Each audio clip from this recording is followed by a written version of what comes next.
Olá, líderes do nosso Brasil! Estamos começando aqui mais um podcast Líder Transformador, um projeto da EBFL, Escola Brasileira de Formação de Líderes, em que eu, Thiago e Dari Paz conversamos aqui sobre carreira, sobre gestão e também sobre liderança.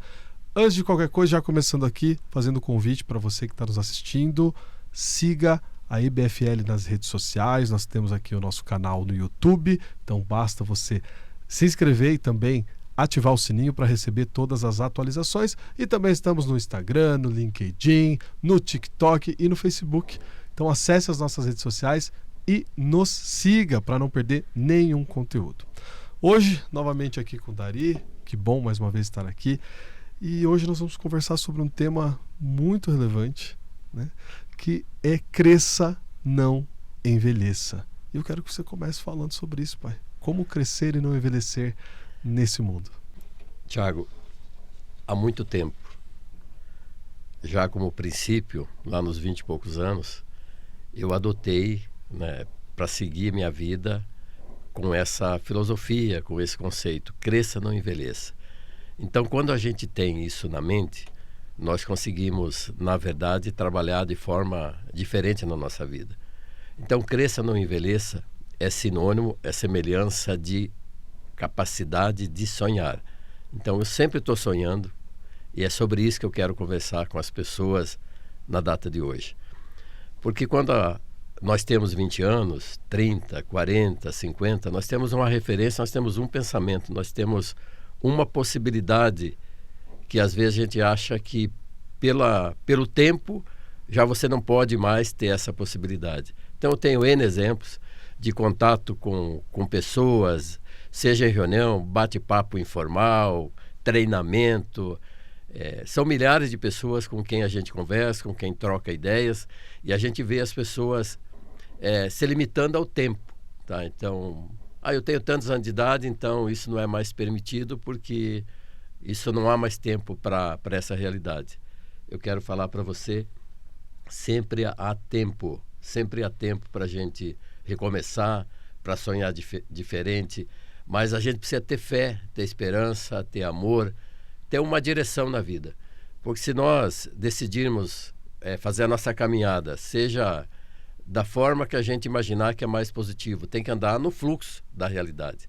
Se a gente escolhe andar pela água, pela estrada ou pelo ar, nós vamos encontrar momentos de turbulência, de desconforto, e a vida é assim. Então, quando você encontrar algum momento que gere alguma insatisfação pessoal, seja o que for na vida, pode ter certeza que tudo isso passa. Tudo isso passa. Então, trabalhe para pavimentar a sua jornada, né? E sempre acreditando em grandes possibilidades da vida. De fato, a vida é cheia de altos e baixos, né?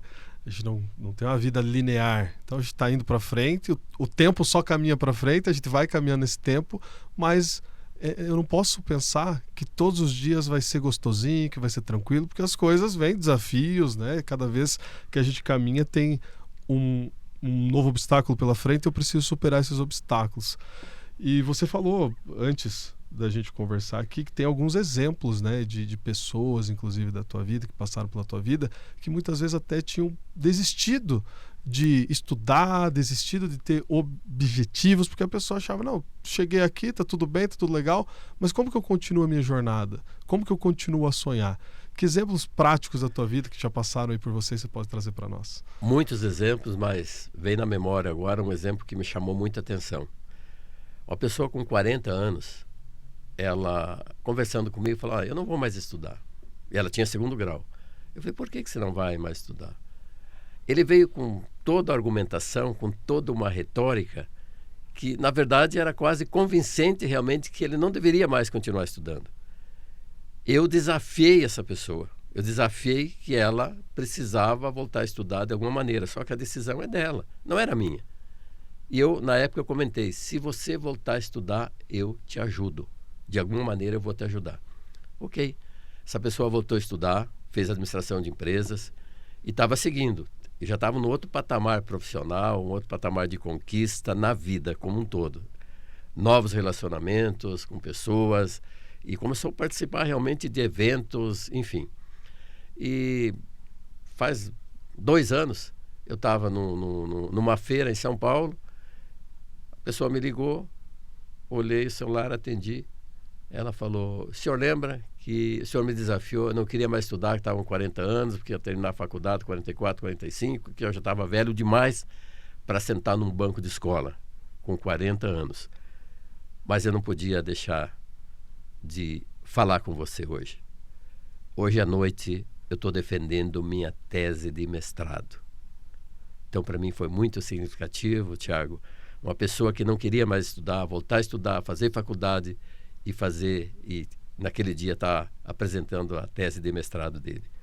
Então, para você, líder ou não, acredite que sempre é possível a gente sonhar diferente e fazer algo que a gente possa se realizar e possa prosperar de forma diferente. Então, esse foi um exemplo que me chamou a atenção realmente. A pessoa crescendo, mas porque foi desafiada. Então, desafie a sua equipe. Desafie a sua equipe. Desafie você, mas desafie a sua equipe também, para ela pensar e agir, ter atitudes e ter hábitos de vencedor na vida. Desafiar a equipe e assim, a gente tem que pensar na nossa vida, né, pai? Se eu fico sem objetivos, para onde que eu caminho? Para onde que eu vou? Né? Então, quando a gente tem esse horizonte temporal, eu quero chegar lá, a gente começa a caminhar e começa a se comprometer com aquele destino.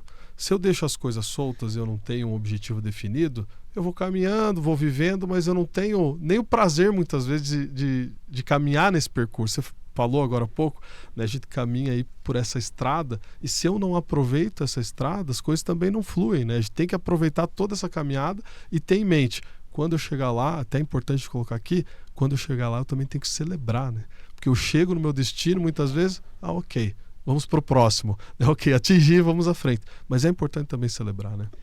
Celebrar, na verdade, é tudo, né? É como se colocasse a cereja do bolo. Às vezes faz toda uma construção, você planta. Quando você vai plantar uma semente, você tem que escolher realmente a melhor semente. E você precisa também olhar o solo, se o solo está fértil. E se não está fértil, você tem que corrigir aquele solo para ver essa semente crescer, vai dar frutos, você tem que compartilhar. Então a nossa vida é muito semelhante a uma semente que você coloca num solo fértil e você vai crescer. Mas você tem que cuidar dessa semente, você tem que cuidar dessa plantação, porque ela vai gerar bons frutos. Mas se eu deixar ao acaso, na verdade, não vai ter nada o que celebrar depois. Se quer celebrar, quer saborear os bons frutos, então faça a caminhada da forma que deve ser feita. Tem um texto que se chama O Poder do Comprometimento, que ele trabalha justamente essa questão de, se eu deixo ao acaso, eu não atinjo nada. Eu vou caminhando, mas não consigo atingir nenhum objetivo definido. Quando eu tenho comprometimento, eu vou caminhando e não é o acaso, mas um conjunto de fatores vai se caminhando, o universo como um todo vai caminhando para que aquilo aconteça também. Você vê que legal que é isso? Né? Porque às vezes a gente pensa, poxa, eu estou caminhando aqui, estou sozinho, isolado, mas não, quando eu falo para o mundo que eu estou caminhando para um objetivo definido, os meus familiares podem me apoiar, as pessoas do trabalho podem me apoiar e o universo, né? A gente não sabe muitas vezes como isso acontece, mas muitas vezes por você desejar e mentalizar alguma coisa, as coisas lá na frente acontecem. A mentalização positiva, ela faz com que as coisas se materializem. Tá? Não existe outra maneira. Então, você cria na mente, você faz algo para que as coisas vão acontecendo. Mas precisa, Tiago, tomar muito cuidado com o diálogo interno.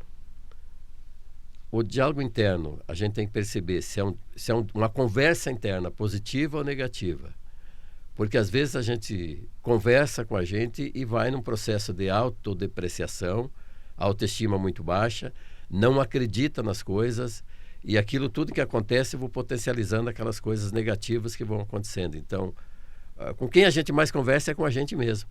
Então, essa conversa é uma conversa que te motiva ou desmotiva para você seguir. Então, esse diálogo interno tem que prestar muita atenção. Até porque nós temos dois pensamentos, nós temos duas mentes. que estão brigando. E elas não vão ocupar o mesmo espaço, o mesmo lugar ao mesmo tempo. Uma vai vencer. Então tem a mente do amor e a mente do ódio. Tem a mente do sucesso e do fracasso. Tem a mente do comprometimento e aquele que está descomprometido, que tem preguiça para fazer as coisas. Tem a mente de falar as coisas certas e a mente mentirosa. Então a gente precisa escolher qual lado da mente a gente vai realmente fortalecer. Então procure sempre estar olhando nesse diálogo interno, nessa conversa interna, para onde está caminhando a sua mente. E perceba também, se você é líder, a sua equipe, como ela está se comportando no dia a dia, porque é com as atitudes, é com os hábitos que você vê se essa pessoa ela está contribuindo ou não ali com você, com a equipe, com os colegas, se ela está engajada ou não, e se ela está enxergando esse resultado futuro. Então, preste atenção, né, no seu movimento primeiro, né, nessa conversa interna, e preste atenção no movimento que se tem ao seu redor. Muito bom, pai. E até coloquei aqui, o que eu faço com o que fazem de mim, né? Isso muitas vezes vem do mundo externo, uma situação que não é tão positiva, e internamente eu alimento aquilo que não é tão bom muitas vezes e acabo indo por um aspecto negativo daquilo que foi dito para mim. Ao mesmo tempo, eu posso trazer uma informação que chegou a mim e potencializar aquilo de uma forma positiva. A gente até fala sobre a energia da raiva, né, nos nossos treinamentos. A raiva, por si só, ela dura no nosso corpo cerca de 90 segundos, né? Mas se eu ficar alimentando aquilo, muitas vezes vai ser negativo. Mas eu posso alimentar para o positivo também, né? Então eu estou com aquele sentimento, não estou bem, poxa, mas eu posso usar aquilo para impulsionar a minha vida. Até você já falou no encontro anterior aqui, que eu posso utilizar essa energia para tracionar melhor para eu atingir os objetivos. E outro ponto que eu acho que é fundamental e você colocou aqui é a autoobservação, como que as coisas estão acontecendo. Eu estou falando muito negativamente comigo mesmo. Olha para isso, porque você é seu principal amigo, seu principal parceiro. Como você disse, a gente conversa muito mais com a gente do que com as outras pessoas. Então eu preciso prestar muita atenção como que eu estou conversando comigo mesmo. E esse outro ponto, como que eu enxergo a minha equipe, as pessoas que estão à minha volta. Será que elas estão bem? Será que elas não estão bem? Quando alguém fez alguma coisa, fez algum movimento, falou de forma mais áspera, o que está acontecendo com essa pessoa? Eu tenho que investigar, conversar. E aí eu volto a dizer, isso é sempre importante, aí vem o papel do líder fundamental. Primeiro a observação e depois a escuta. Como que eu estou ouvindo as pessoas? Como que eu estou participando de todo esse movimento?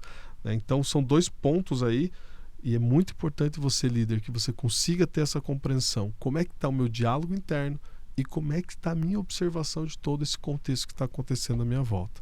Precisa prestar atenção em dois ambientes. Já falei isso em outros momentos. É o ambiente físico, que você oferece para as pessoas, que são todas as condições de trabalho, e o ambiente psicológico. O ambiente psicológico que faz com que a pessoa esteja feliz ou infeliz no trabalho. E precisa também voltar um pouco. Como é que essa pessoa está vivendo nos relacionamentos, em casa, com os colegas de trabalho? Então precisa sim estar com o radar ligado e captar sinais. E aí você tem que trazer essa pessoa ou esse grupo de pessoas para ter uma conversa franca com ela.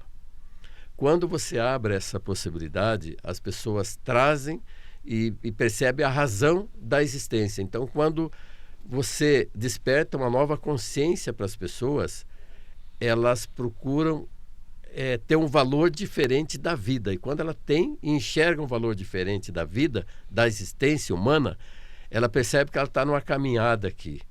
E se ela está numa caminhada, como que ela faz essa caminhada? E tem diversos insights que dá para você trazer realmente para as pessoas para que ela perceba o valor que ela tem. Então, quando ela se empodera desse valor, ela fica, sabe, num sentimento diferente.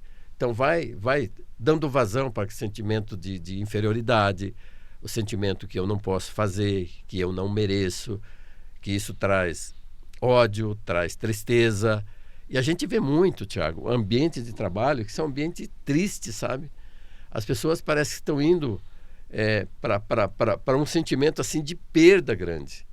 Levantar de manhã e trabalhar parece que é um sacrifício enorme, já tenho falado muito isso. Então precisa mudar a referência mental das pessoas. Então perceba, líder, você tem que ter realmente uma dinâmica mental positiva. Eu falo, alicerce mental positivo. Isso não quer dizer que você não olhe as coisas negativas que estão acontecendo. Mas se você tiver uma dinâmica positiva e você fazer com que essa equipe pense positivo, a realidade vai se transformar na vida. Tá? E cada um, na verdade, ele é o arquiteto da autotransformação. Como arquiteto da autotransformação, ele precisa mudar o pensamento, mudar os hábitos e mudar as atitudes. Se ele está conformado, ele acha que isso está tudo certo para a vida, não tem problema nenhum. Mas eu quero mudar, eu quero crescer, eu quero ser alguém diferente. Vai ter que pensar e vai ter que agir diferente. Você tocou num ponto muito relevante, pai. Tem gente que não quer sair daquele lugar que ele está e está tudo bem. A gente não pode querer que todo mundo se movimente para o caminho que a gente quer. Cada um tem suas perspectivas, suas referências e a sua caminhada. Ele é a vítima. Então é mais fácil ele ficar arranjando desculpa como vítima. E ele não quer sair para um outro estágio, para um outro patamar. Mas muitas vezes não é nem a questão de vítima. A questão é que ele está tudo bem para ele. Eu tô aqui, eu tô nesse cargo, eu tô nesse nível, eu trabalho com isso e para mim eu tô feliz com isso, está tudo certo. Mas quem quer sair dessa posição, aí não pode se vitimizar e falar, desculpa, eu tenho que continuar e tenho que avançar. E nós, como arquitetos da nossa transformação, tem uma coisa que a gente sempre fala aqui, né? Ninguém transforma ninguém se não estiver transformado, né? A gente já participou de alguns momentos como esse. Então eu tenho que primeiro transformar a mim mesmo, para depois eu poder propagar isso e fazer num âmbito maior. O que você tem a dizer sobre isso? Primeiro eu me transformo, depois eu transformo as pessoas que estão ali no meu ambiente. Primeiro eu tenho que reconhecer meus pontos positivos e meus pontos que precisam ser melhorados. Vamos lá. Eu preciso gostar de mim para que os outros gostem também de mim. Eu preciso gostar de pessoas para estar com pessoas. Eu preciso estabelecer confiança nas pessoas. Eu preciso ter uma autoestima positiva. Eu preciso olhar para o horizonte e enxergar um fundamento nesse horizonte. Eu preciso olhar o valor que existe na natureza. Eu preciso olhar as coisas que são objetivas e subjetivas na vida. Aquilo que eu posso pegar e aquilo que são energias diferentes que influenciam na nossa vida, sim. Por mais que a gente sabe que tem pessoas que são descrentes disso. Mas não é para elas que a gente fala. Mas ela pode mudar também. Daqui a pouco ela pode, poxa vida, eu não sou dono da verdade. Então, quando a pessoa percebe que ela sozinha não se basta na vida, e a gente encontra, sim, pessoas que olham todo mundo como se fosse maior do que ele, outros que olham como se todos fossem inferiores. Isso vai entrando num processo negativo. A verdade dentro de uma posição existencial é quando a gente consegue olhar nos olhos da pessoa e quando a gente sabe que ela é um ser humano tanto quanto eu e estamos conversados.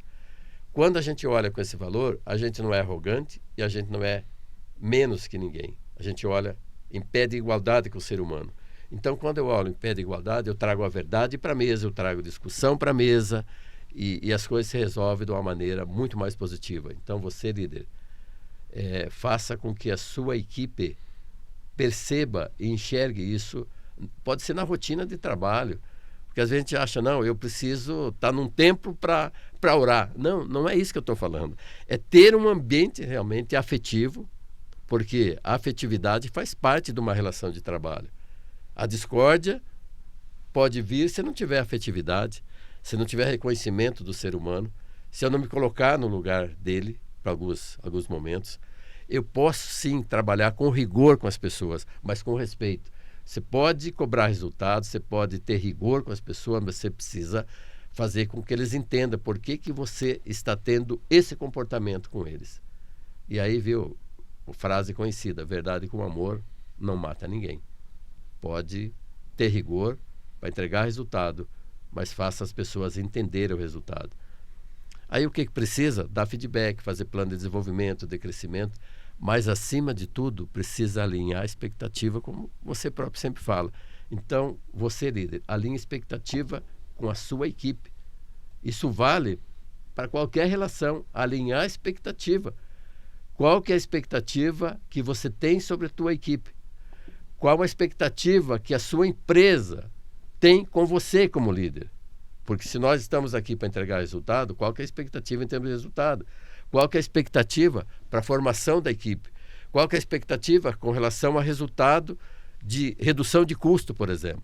Que tem os custos invisíveis nas empresas que acabam com as empresas e que muitos não olham isso, só olham aquilo que é material.